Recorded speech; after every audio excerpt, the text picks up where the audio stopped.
Hello everyone, I'm Mitra Amaran and I graduated from Fatima College in 1977. I came to the United States in 1983 when many of you were not even born. In 2016, I went to Duke University and got certified as an integrative health coach. I help my clients take control of their own health. Even though right now I run a preschool in the Kansas City, Missouri area, I actually I'm very passionate about your health, and I'm doing this. I do my coaching as a social enterprise in honor of my mother, who actually passed away quite young from diabetes and high blood pressure and the complications from those. So I wanted to dedicate the rest of my life in order to help you and your family reverse as much of those metabolic syndrome as possible. It has been told by Hippocrates and our own Tiruvalvar that food is our best medicine and medicine is our food. So if you take that into consideration, then you would really, pay very close attention to what you're eating. Our dietary advice and what we eat hasn't been good for our health. For the last 50 years, we are eating a lot more carbohydrates because of the suggestions by doctors as well as dietitians to eat low fat. So, what we do right now is we are eating a lot more carbs and we are ending up with 80% increase in metabolic diseases such as obesity, diabetes, high blood pressure, arthritis, and even cancer.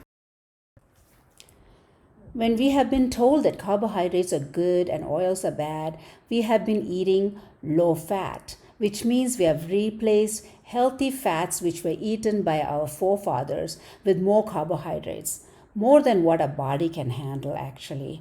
All carbohydrates except fiber are converted into glucose and absorbed into our bloodstream. Did you know that at a certain time our body can only carry about 4 grams of sugar, which is about 1 teaspoon, but we overload our body with hundreds of grams of carbohydrates throughout the day. What happens to the excess carbohydrates? Carbohydrates are converted to glucose and absorbed by our circulatory system.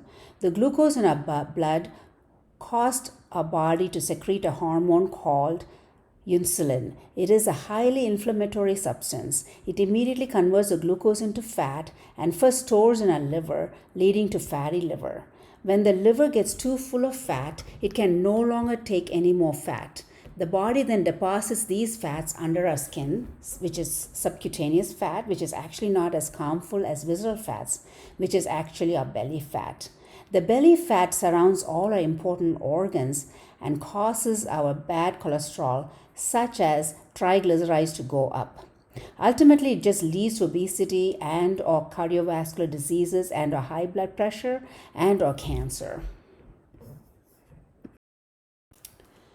So our recommendation is to cut down your carbohydrates and increase healthy fats such as coconut oil, sesame oil, butter, ghee, some of those that actually make our foods taste much better also. So how many carbohydrates can you have each day? About 20 to 30 grams per day if you have any of the metabolic syndromes such as obesity, diabetes, high blood pressure, or cardiovascular problems. If you can take up to 50 grams per day if you want to lose weight in a slow manner, or 50 to 100 grams per day if you want to maintain your weight and you don't have any of the metabolic syndromes. So instead of counting calories, please count how many grams of carbohydrates you're consuming each day. Now, if you look at this picture, we talked about taking only 20 to 30 grams of carbohydrates each day, especially if you or any of your family members suffers from any of the metabolic syndromes. Would you like to spend those 20 grams of carbohydrates on half a plain bun or one medium-sized potato or half a cup of cooked rice, etc.? Or would you want to fill your stomach with sumptuous food such as the above vegetables, such as berries and nuts and spinach and all kinds of low-carb vegetables that is shown over here? Also, by not eating multiple meals a day and not snacking in between, try to eat all your food within a 6 to 8 hour window. This helps in controlling the excretion of insulin into our bloodstream, which causes a huge inflammation of our bodies. Try to eat just 2 meals a day by pushing your breakfast closer to 11 a.m. or 12 p.m. Eat as much as you want until you feel comfortably full, not overfull, but comfortable enough, and then stop eating, and then don't eat again until you're hungry, and then again eat until you're comfortably full, but not keep pushing it too much. But also finish the last meal by 5 or 6 p.m. and that should let you not get some of this belly fat. Drink a lot of water throughout the day, at least 8 cups or 64 ounces of water, including coconut water, soup, etc. Sometimes thirst is camouflaged as hunger. Perform light exercises like walking, yoga, etc. Also take supplements. Recommended supplements. Many of us are taking a lot of RO, reverse osmosis water, which ends up taking out all the minerals that we normally have in our water. So you should start taking some supplements to replace some of those. Multivitamins without iron for men and women after menopause also take without iron, but with iron for women still ovulating. B complex vitamins, magnesium, calcium, potassium, vitamin K and vitamin D, especially for your immune system, vitamin C, as well as zinc, fish or krill oil, capsules, probiotics. I just wanted to mention that the krill oil or fish oil actually increases your good cholesterol, which is HDL.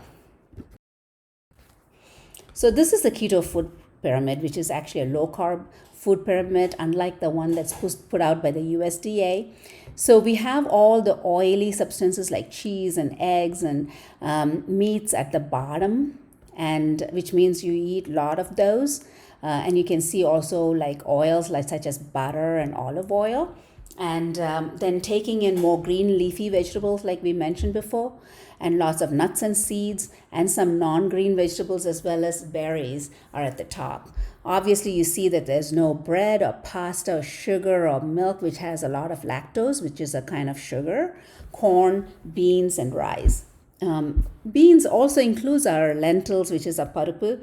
So we are recommending not to eat too much of that, because that's, even though we all say it's got more protein, it definitely has more protein than rice, but it has as much carbohydrates as rice. So instead, I would just replace it with leafy vegetables.